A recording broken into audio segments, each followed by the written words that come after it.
Mga kapatid kong DDS, kakamping komunista at loyalista, pakinggan ninyo ang aking makata, buksan ninyo ang inyong mga mata.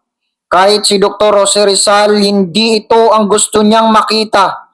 Sinulat niya ang La Liga Filipina para ang Pilipino ay magkaisa, kaya huwag ninyo hayaan na magkawatak-watak tayo dahil sa politika. Sinulat ang La Liga Filipina para magkaisa tayo na itulak ang pagbabago na magkaroon ng pantay-pantay na proteksyon mula sa pang-aabuso ng pamahalaang banyaga.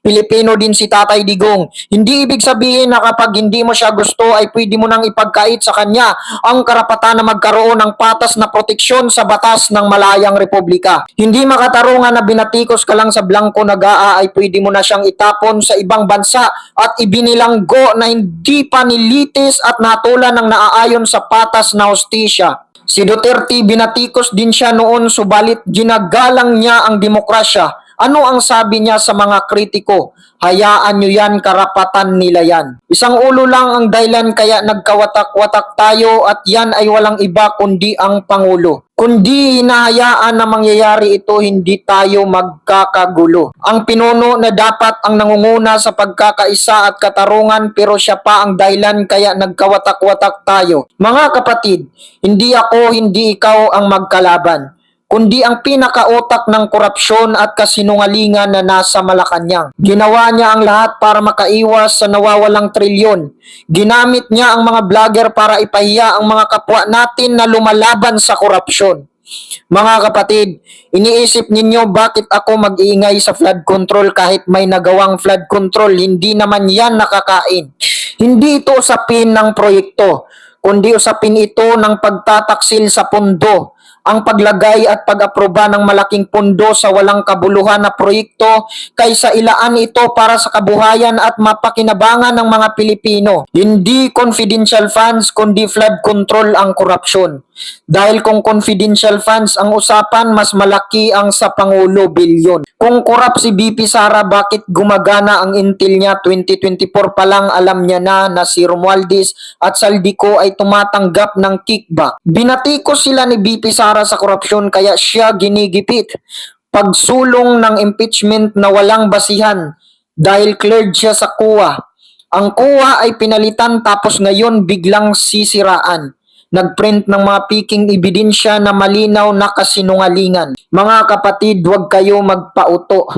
Sinisiraan niya lang si Duterte para magkawatak-watak tayo at para hindi tayo magkaisa na panagutin siya sa malawakang korupsyon. Damdamin ninyo ang aking tula.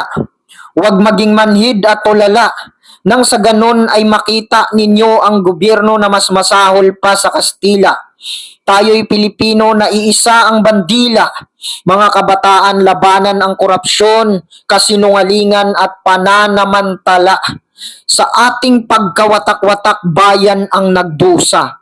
Mas makapangyarihan ang taong bayan kapag nagkaisa. Ngayon ang panahon na kailangan natin ang isa't isa. Gisingin ang mga tulog na nawawalan ng pag-asa. Lumabas at bumusis para ipakita ang ating puwersa.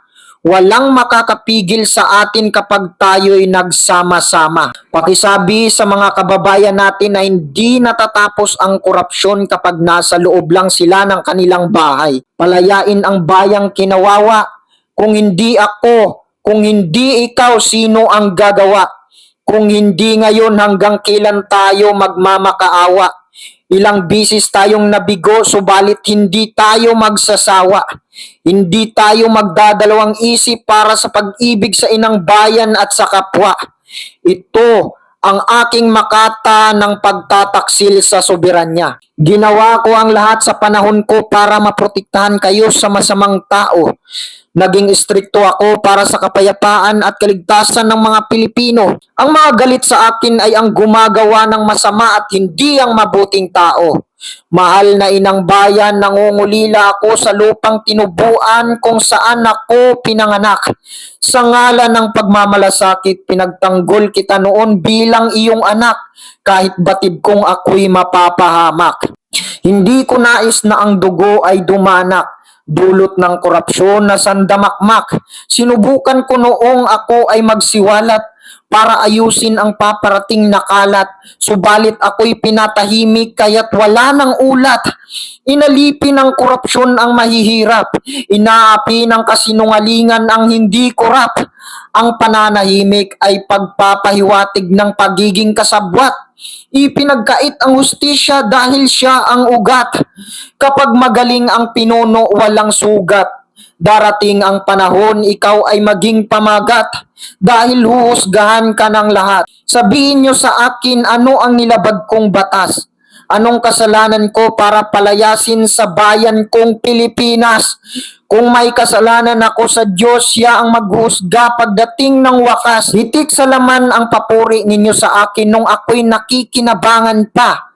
Ano ang kasalanan ko para itapon na lang na parang dahon sa gitna ng umaapoy na basura?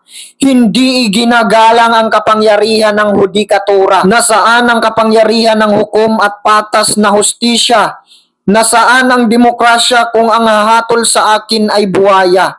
May batas ba na pwede mo ibilanggo ang isang taong hindi panatulan ng naaayon sa batas at hustisya? Dugo at buhay ang inaalay ng ating bayani para mapasakamay ng mga Pilipino ang ating soberanya.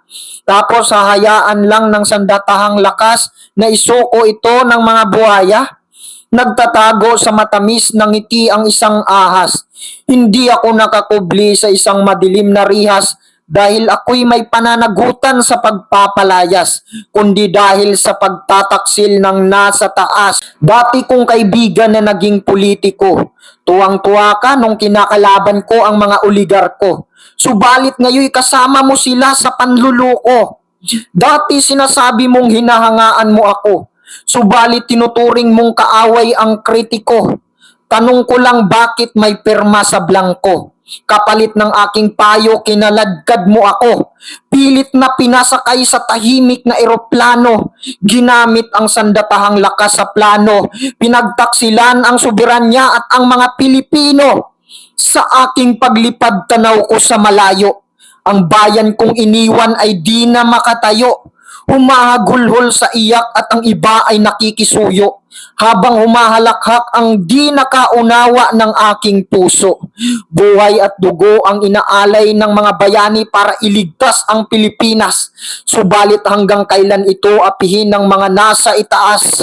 Mahal kong Pilipinas, kailan tayo magkakaisa? Kailan tayo mamulat? Mahal kong Pilipinas, kung buhay ang kapalit upang ikaw ay maligtas, handa namin itong ialay anumang oras. Kalayaan mula sa pang-aalipi ng korupsyon at kasinungalingan. Ang taong walang malasakit ay daig pa ang naglalakad ng nakapikit. Ang pagtatanggol sa masama ay isang malubhang sakit. Ang magiging pabaya sa inang bayan ay isang matinding pasakit. Ang pag-ibig sa inang bayan ay katumbas ng sakripisyo. Kung walang pag-ibig, ang kapalit nito ay matinding perhisyo. Ang katiwalian ay nagsisimula sa ugat.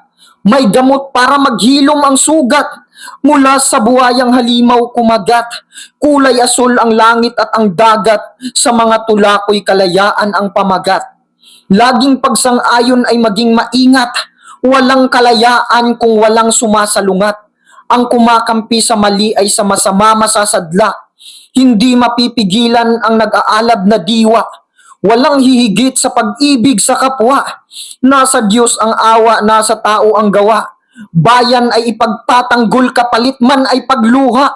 Mapalad ang mga nasa mababang uri. Katangian man ay hindi kapuri-puri. Subalit ang pagmamalasakit ay hindi pagkukunwari. Nakikita ang kasakimay naghahari. Ika'y buhay subalit daig mo pa ang nakahimlay. Ang pagtatangis ng puso'y walang humpay. Makikita ang bayan kong nagmamalimos ng pag-ibig at tila nawala ng malay. Anong hindi kayang ialay sa kagitingan mong taglay?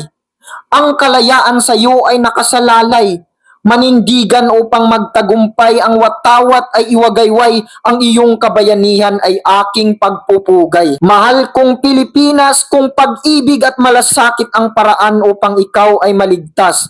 At kung pagkakaisa ang daan para maghilom ang sugat, handa ako maging busis ng lahat. Hindi dahas ang pamantayan ng pagiging matapang at malakas. sapagkat pag-ibig ang pinakamakapangyarihang sandata sa lahat. Ang pusong may pag-ibig sa inang bayan dala ang basbas ng nasa itaas. Walang makakapigil sa nagkakaisang nagmamahal at malasakit kapag ito'y nag-aalab para itong apoy na biglang lumiliyab. Tayo ay nahaharap sa matinding hamon sapagkat ang ibang kabataan ang kaisipan ay nalalason kung panaginip lang ang umasa sa tunay na pagkakaisa at pagbangon. Mananaginip tayo habang may panahon.